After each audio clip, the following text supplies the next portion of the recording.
हर घर की कहानियाँ टीवी। ये कहानी है सुमित्रा की, जो कि काफी अमीर थी, क्योंकि सुमित्रा के पास सब कुछ था। इसीलिए उसके पास घमंड भी सबसे ज्यादा था। उसका पैसा, उसके बच्चे, उसका घर परिवार ही उसका सबसे बड़ा गुरूर था। ऐसे ही एक दिन सुमित्रा अपने घर में एक बहुत ही समझदार बहू लेकर आती है, जिसका नाम होता है सपना। सपना के मुंह दिखाई पर घर में काफी सारे मेहमान आते हैं, सपना की तारीफ करते हैं, साथ ही साथ सुमित्रा से कहते हैं, अरे सुमित्रा बहन, बहू तो तुम बहुत सुंदर लेकर आई हो, पर क्या तुम्हारी बहू समझदार है? बहन, समझदारी चेहरे पर नहीं लिखी होती। अगर मेरी बहू की समझदारी देखनी है तो कभी फुर्सत में आना। सुमित्रा, इतना गुरूर अच्छी बात नहीं। गुरूर तो हर किसी का टूटता है। शीला बहन, इंतजार है मुझे उस दिन का, जिस दिन कोई आकर मेरा गुरूर तोड़ सके। अगर ऐसी बातें हैं सुमित्रा, तो बहुत जल्दी ही वो दिन आने वाला है जब मैं तुमसे तुम्हारा गुरूर छीन लूंगी। अब तुम बस अपनी उल्टी गिनती गिनना शुरू कर दो। हर कोई सुमित्रा के इस घमंडी बर्ताव से जला करता, क्योंकि सुमित्रा अपने सामने ना तो किसी की चलने देती और ना ही किसी को बोलने देती थी।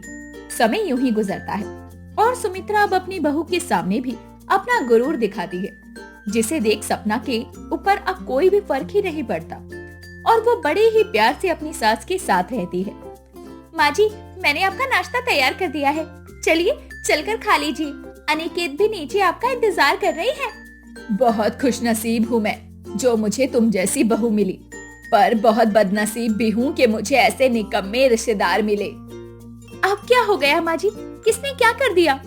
बहू तू नहीं जानती, पर हर कोई तेरी सास को पीछे करने में लगा रहता है कि मैं कितनी समझदार बहू लेकर आई हूँ। तुझे अपनी समझदारी कदम कदम पर दिखानी होगी, क्योंकि मेरे बाद ये सब कुछ तेरा है, तो तुझे किसी की बातों में नहीं आना।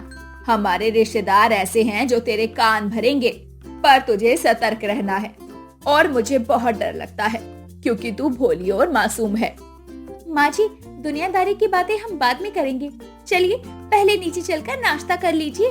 अनिकेत जी और पापा जी आपका इंतजार कर रहे हैं। सपना अपनी सास के साथ नीचे जाती है, जहाँ पूरा परिवार खाना खाता है। पर थोड़ी ही देर में वो शीला अपनी बेटी की शादी का कार्ड लेकर आती है और इतराते हुए सुमित्रा से कहती है, सुमित्रा बहन, ये मेरी बेटी की शादी का कार्ड है। अगले महीने मेरी बेटी की शादी है। तुम्हें और तुम्हारे पूरे परिवार को एक साथ आना है और बैंकेट मैंने वही बुक किया है जो तुमने किया था। यू नो ना, हम दोनों कितने ज्यादा रिच हैं। शीला, मैंने तुम्हें कितनी बार समझाया है, अगर बेटे को बाप की चप्पल आने लग जाए तो इसका मतलब ये नहीं कि बेटा बाप बन चुका है। भूलो मत, तुम कितनी ही अमीर क्यों ना हो जाओ, पर हमसे आगे नहीं बढ़ सकती। और एक बात याद रखना, तुम्हारा पति जिस बिजनेस को चला रहा है ना, वो बिजनेस भी हमारा ही है। सुमित्रा बहन, मैं तो तुम्हें यहाँ दिल से अपनी बेटी की शादी में बुलाने के लिए आई थी, पर तुम तो मेरी इंसल्ट कर रही हो, मुझे मेरी औकात दिखा रही हो। शीला बहन, अभी मैंने तुम्हें तुम्हारी औकात दिखाई ही कहाँ है, बस मैंने तो हल्के से तुम्हारे पर काटे हैं ताकि तुम ज्यादा ऊंचाई ना भर सको। वैसे आ जाएंगे हम अगले महीने तुम्हारी बेटी की शादी में, और फिक्र मत करो, शादी में सबसे महंगा तोहफा भी हमारी तरफ से ही जाएगा।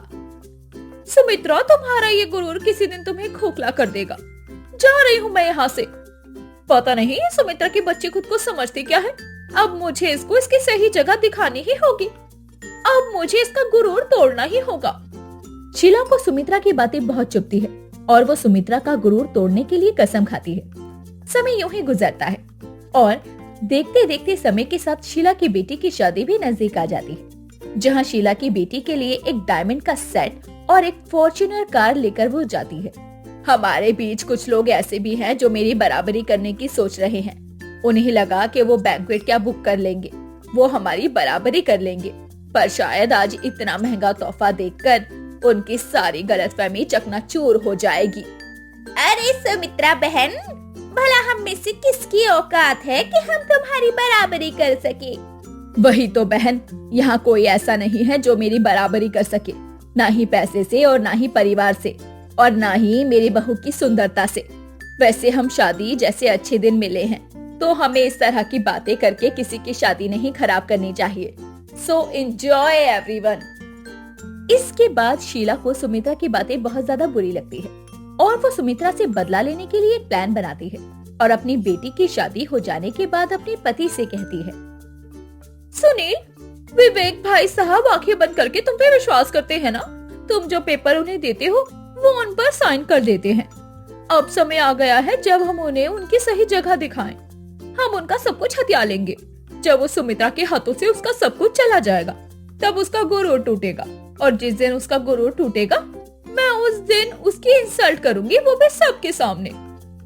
शीला, वो हम पर बहुत विश्वास करते हैं। आज उन्हीं की बदौलत हम यहाँ तक पहुँचे हैं। ये सब करना सही नहीं होगा और ये सब करना आसान भी नहीं है। तुम नहीं जानती, पर उसकी बहू जितनी शांत है वो उतनी ही तेज तर्रार भी है। अब उसकी बहू ऑफिस में आने लगी है, ऑफिस की सारी फाइल्स, पेपर्स चेक करती है और उसकी नजर तो इतनी पैनी है कि वो जमीन पर गिरी सुई को भी ढूंढ निकाले। फिर मेरी चालाकी क्या है? सुनील जी, अगर आप मेरे हिसाब से चलोगे तो उसकी बहू कितनी समझदार क्यों ना हो, वो हमारे जाल में फंस ही जाएंगे। शीला अपने पति को अपनी बातों में उलझा लेती है और सुनील अपनी पत्नी के कहने पर बिल्कुल वैसा ही करता है जैसा शीला ने उसे सिखाया था। अब अगले ही दिन कोर्ट जाकर सुनील प्रॉपर्टी के पेपर निकलवा लेता है और ऑफिस की फाइल के बीच में पेपर्स को लगाकर विवेक से साइन करवा लेता है। शीला, मेरे पास एक खुशखबरी है।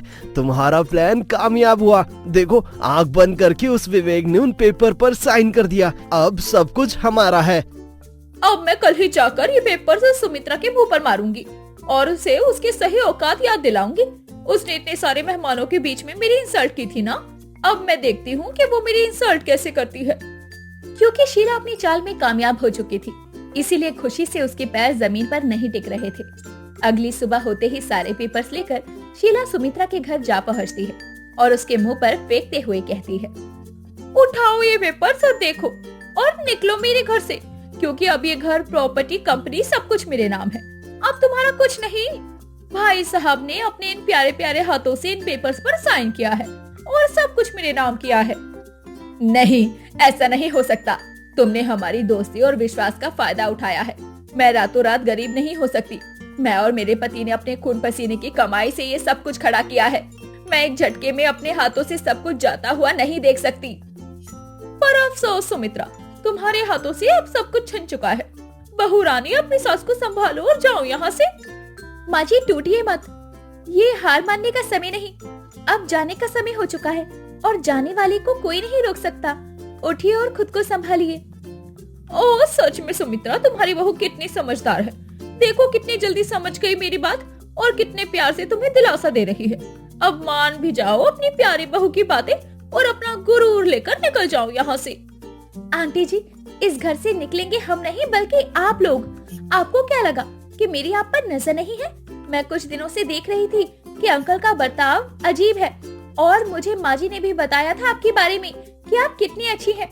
इसीलिए अंकल जी से पहले मैंने ही ससुर जी से इन प्रॉपर्टी के पेपर्स पर अपने नाम के दस्तखत करवाकर ये सब कुछ अपने नाम कर लिया था। इसीलिए मेरे ससुर जी ने जो साइन किया है ना, उसका कोई मतलब नहीं है। ये सब कुछ तो आपका तब होता जब मैं साइन करती। भूलिए मत, मैं इस घर की बहू हूँ और अपने घर को हर बुरी नजर से बचाना मेरा काम है। माँ जी, उठिए। मेरे रहते हुए कोई आपका गुरूर नहीं छीन सकता है। मुझे तुझ पर गर्व है बहू। तूने आज साबित कर दिया कि तू सच में बहुत समझदार है। और तुम निकलो यहाँ से।